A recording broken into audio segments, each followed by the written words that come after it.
Hello friends, હું છું Divya food કિચનમાં તમારું સ્વાગત છે।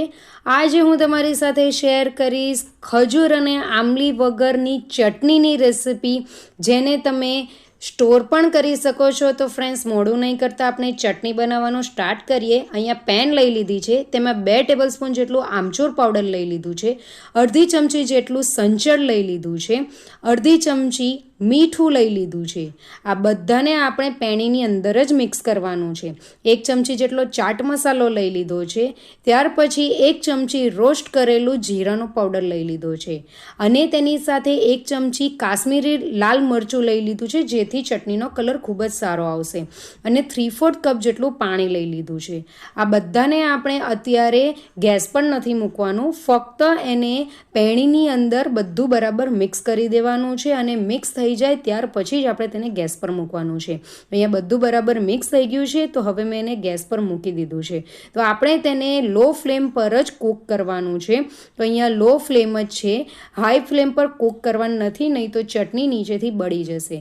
ત્યાર પછી એને આ જ રીતે ધીરે ધીરે ચલાવતા રહેવાનું છે, જ્યાર સુધી બબલ નહીં આવે। તો 2 મિનિટ પછી ચટણીની અંદર બબલ આવી ગયા છે, અને ત્યાર પછી તેની અંદર આપણે ગોળ એડ કરવાનો છે। તો અહીંયા મેં 3/4 કપ જેટલો ગોળ એડ કરી દીધો છે। ફ્રેન્ડ્સ, આ ચટણી ખૂબ જ ટેસ્ટી લાગે છે। ખજૂર અને આમલી વગર આ ચટણી ખૂબ જ ટેસ્ટી લાગશે, એકવાર જરૂરથી ટ્રાય કરજો। ત્યાર પછી આ ગોળને મેલ્ટ થાય ત્યાર સુધી આપણે કૂક કરવાનું છે। અહીંયા તમારે દેશી ગોળ જ લેવાનો, જેથી ચટણીનો કલર ખૂબ જ સારો એવો આવશે, અને થોડીક જ વારમાં આપણો જે ગોળ છે એ ફટાફટ ઓગળી પણ જશે। તો અહીંયા બધો જ ગોળ હવે ઓગળી ગયો છે, તો હવે આની આપણે 1 મિનિટ માટે ખાલી કૂક કરી દેવાનું છે। ફ્રેન્ડ્સ, આ ચટણીને તમે દહીંપૂરી, પાણીપુરી, ભેલપૂરી, કોઈ પણ જાતની ચાટ, કશામાં પણ તમે યુઝ કરી શકો છો।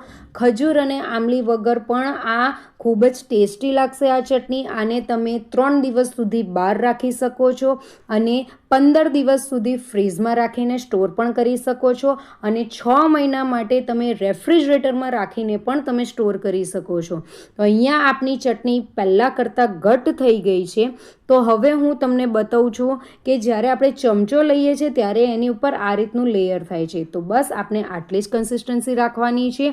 આપણે જ્યારે આને બીજા બાઉલમાં લેશું અને ઠંડી પાડશું ત્યારે એ ઓર ઘટ થશે, એટલે આની આટલી જ કન્સિસ્ટન્સી રાખવાની છે। તો હવે આ ચટણીને બીજા બાઉલમાં સર્વિંગ માટે લઈ લઉં છું। તો એનો કલર, એનો ટેક્સચર તમે જોઈ શકો છો કે ઠંડી પડ્યા પછી એનો જે ટેક્સચર છે એ ઘટ થઈ ગયું છે, એનો કલર પણ ખૂબ જ સારો એવો આવ્યો છે। તો ફ્રેન્ડ્સ, જે લોકો આમલી નહીં ખાઈ શકતા હશે તે લોકો પણ આ ચટણીનો યુઝ કરી શકે છે।